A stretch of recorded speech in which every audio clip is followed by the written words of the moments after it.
Gramedia kembali membuka gerainya yang ketiga di Kota Palembang yang bertempat di kilometer 7 dengan nama Gramedia World Palembang.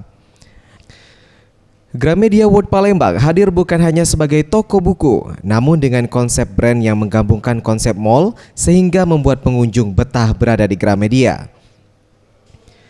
Menurut Saiful Bahri, manajer regional Gramedia wilayah Sumatera yang ditemui saat peresmian Gramedia World Palembang, mengatakan dipilihnya Kota Palembang karena adanya peluang investasi yang menjanjikan di Palembang yang akan menjadi tuan rumah Asian Games 2018.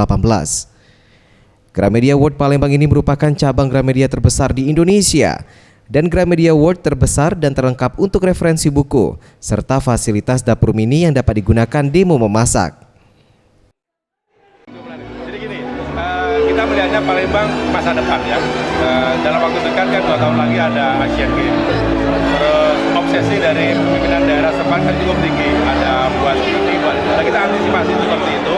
Tadi itu sudah dari Kompas Gramedia, tidak hanya sekedar untuk Gramedia World, tapi juga hotel juga kita akan bangun sehingga akan melengkapi untuk meramaikan ekonomi yang ada di Kota Palembang.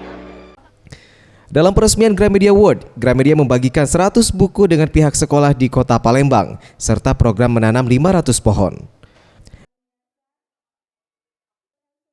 Farel Dwi Satria, Faisal, Sriwijaya TV.